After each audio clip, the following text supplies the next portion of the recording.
Hello friends, welcome to my YouTube channel chemic catalysis. So यहाँ पे हम लेके आ रहे हैं CSIR UGC नेट केमिस्ट्री की जो भी हमारे पास वीडियोस रहेंगी टॉपिक बाय टॉपिक हम वो वीडियोस लेके आ रहे हैं। ओके, सो सबसे पहले आज हम डिस्कस कर रहे हैं CSIR UGC नेट केमिस्ट्री का जो भी हमारा सिलेबस रहेगा। ओके, CSIR का फुल फॉर्म है council of scientific and industrial research. पहले हमारा जो एग्ज़ाम था वो CSIR कंडक्ट करती थी, लेकिन अब दिसंबर 2019 से NTA कंडक्ट कर रहा है, that is National Testing Agency. Okay, so हम CSIR UGC net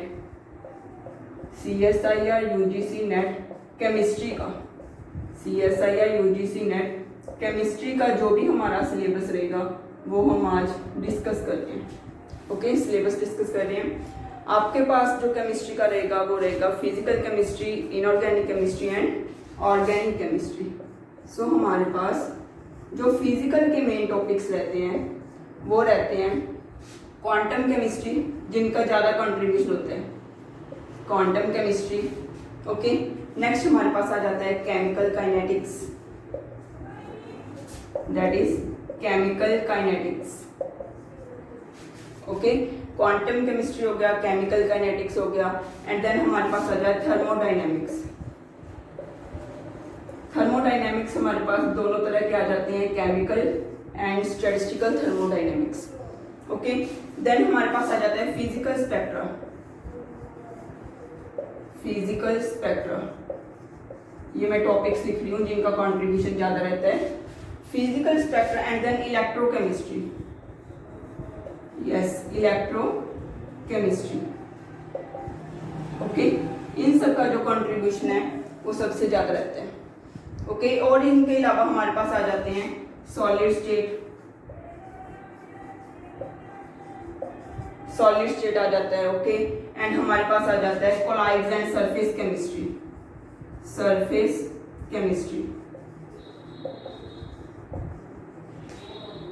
okay, surface chemistry.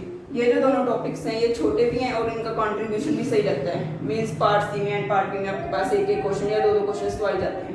तो ये दोनों चैप्टर्स को बिल्कुल भी मत छोड़ना, solid state and surface chemistry. Okay, ये हमारा फिजिकल का सिलेबस रहता है, इनके साथ ही हमारे पास ग्रुप थ्योरी भी आ जाती है। नेक्स्ट हमारे पास आ जाता है इनऑर्गेनिक। ओके, इनऑर्गेनिक में जो हमारे पास मेन टॉपिक्स रहते हैं वो रहते हैं हमारे पास coordination compounds. Okay, and then हमारे पास आ जाता है OMC, organometallic compounds, coordination compounds, organometallic compounds, and हमारे पास आ जाता है bio inorganic chemistry. Yes, bio inorganic का जो हमारा कंट्रीब्यूशन रहता है वो ज्यादा रहता है, एंड बायो इनऑर्गेनिक के क्वेश्चंस भी इजीली अटेम्प्ट हो जाते हैं। Bio inorganic chemistry and main group. Okay, तो ये हमारा इनऑर्गेनिक के मेन टॉपिक्स रहते हैं। इनके अलावा भी हमारे पास आ जाते हैं इनऑर्गेनिक स्पेक्ट्रोस्कोपी जैसे टॉपिक्स, पर इन चारों का जो हमारा कंट्रीब्यूशन है वो सबसे ज्यादा रहता है। ओके, नेक्स्ट हमारे पास आ जाता है organic physical, inorganic and organic chemistry. Organic chemistry के जो इंपॉर्टेंट टॉपिक्स हैं वो रहेंगे आपके पास पेरिसाइक्लिक रिएक्शंस। ओके, एंड हमारे पास आ जाता है ऑर्गेनिक स्पेक्ट्रा के जो क्वेश्चंस आते हैं वो बिल्कुल इजी आते हैं। ओके, हो भी जाते हैं इजीली। सो ऑर्गेनिक स्पेक्ट्रोस्कोपी तो कभी भी मत छोड़ के जाना। अगर आप ऑर्गेनिक छोड़ रहे हो बट उसमें ऑर्गेनिक स्पेक्ट्रा जरूर करके जाना। Okay, pericyclic, organic spectroscopy, and हमारे पास आ जाता है रिएजेंट्स। ओके, एंड हमारे पास आ जाता है नेमिंग रिएक्शंस। और इनके अलावा हमारे पास आ जाते हैं जैसे स्टीरियोकेमिस्ट्री हो गया। स्टीरियोकेमिस्ट्री तो इनमें यूज होगा ही। ओके, सो ये हमारा जो रहता है फिजिकल, इनऑर्गेनिक एंड ऑर्गेनिक का सिलेबस रहता है। अगर आप ऑफिशियली सिलेबस डाउनलोड करना चाहते हो तो आप ऑफिशियल वेबसाइट CSIR.HRDG.RES.in, ये हमारी ऑफिशियल वेबसाइट है CSIR की। यहाँ पे जाके आप सिलेबस डाउनलोड कर सकते हो। Okay, CSIR.HRDG.RES.in। ये हमारा ओवरऑल सिलेबस रहता है CSIR UGC नेट का। ओके, मैं सीरियल वाइज जो आपकी वीडियोस है वो लेके आ रही हूँ, टॉपिक वाइज हमारी वीडियोस रहेंगी सारी unit wise. Okay, so I hope आपको मतलब कि इसका जरूर बेनिफिट मिलेगा। ओके, ये हमारा रहा सिलेबस और हम अब डिस्कस कर रहे हैं exam pattern, CSIR UGC NET का एग्जाम पैटर्न। नेट केमिस्ट्री में हमारे पास 3 तरह के पार्ट्स आते हैं, part A, part B and part C. Part A, part B and part C. जो हमारा पार्ट ए होता है वो होता है हमारा aptitude portion, aptitude portion.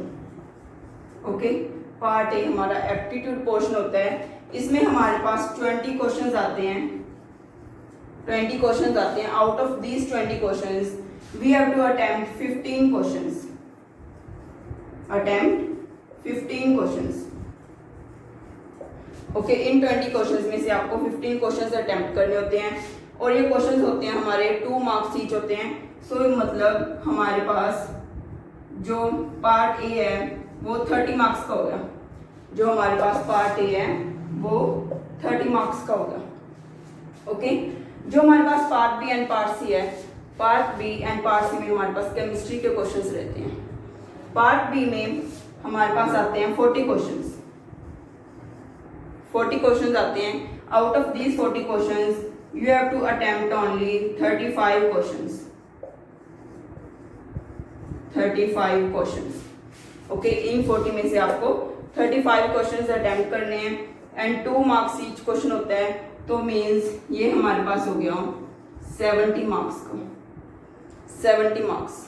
Okay, सो जो हमारा पार्ट बी होता है वो होता है 70 मार्क्स का। जो पार्ट सी है यही मेन है हमारे पास, पार्ट सी। पार्ट सी में आपके पास 60 क्वेश्चंस आते हैं, 60 क्वेश्चंस।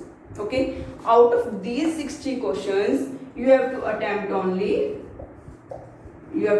only 25 questions। इन 60 में से आपको 25 क्वेश्चंस करते हैं। ओके, सो ये जो क्वेश्चन होता है ये 4 मार्क्स ईच होता है, मींस जो हमारे पास पार्ट सी है वो बन गया 100 मार्क्स।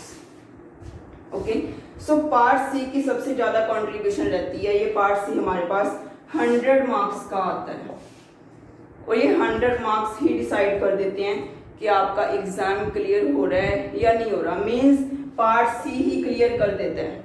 ओके, पार्ट सी में आप देखो कि कितना आसान है नेट को क्लियर करना। आपको यस 60 क्वेश्चंस में से 25 क्वेश्चंस अटेम्प्ट करने हैं, कितनी ज्यादा चॉइस है, 50% भी नहीं अटेम्प्ट करना आपने पार्ट सी का। 60 क्वेश्चंस में से 25 क्वेश्चंस अटेम्प्ट करने हैं। ओके, और पार्ट सी आपका डिसाइड कर देगा कि एग्जाम क्लियर हो रहा है या नहीं हो रहा। ओके, सो ये हमारा एग्जाम पैटर्न रहता है, part A, part B and part C. और हम मतलब देख सकते हैं कि अगर आप चाह रहे हो कि आप सारा सिलेबस करके जाओगे केमिस्ट्री का, तो ये तो पॉसिबल नहीं है। ओके, सो इसमें नेट में जो हमारा रहता है वो रहता है स्मार्ट स्टडी का। Okay, be smart. जो हम नेट में स्टडी करते हैं वो मतलब स्मार्टली करते हैं, ऐसा नहीं कि मतलब कि हाँ मैंने तो सारा सिलेबस ही करके जाना है तो भी मेरा नेट क्लियर होगा।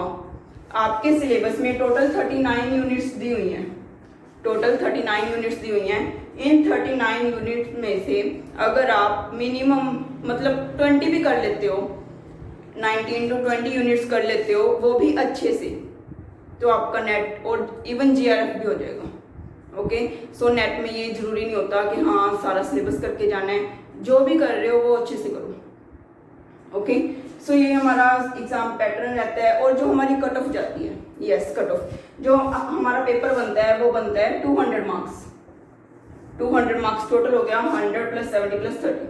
ओके, 200 मार्क्स का हमारा पेपर होता है। 200 में से आपकी जो कट ऑफ जाती है वो अराउंड नेट की वो अराउंड 100 के करीब जाती है। ओके, 100 एंड 105, 95 भी हो जाती है कभी, वो डिपेंड करता है कि आपके पास पेपर का लेवल कैसा है।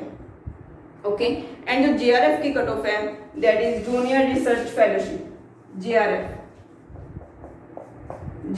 Junior research fellowship.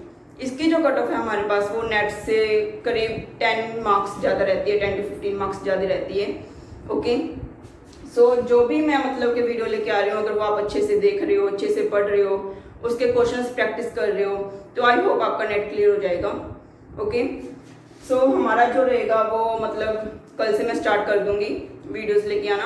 हमारी टॉपिक वाइज वीडियोस रहेंगी, बिल्कुल जैसे हमने केमिकल काइनेटिक्स स्टार्ट कर दिया सपोज, तो केमिकल काइनेटिक्स चैप्टर कंप्लीट करके ही मैं नेक्स्ट जो है फिजिकल का स्टार्ट करूंगी।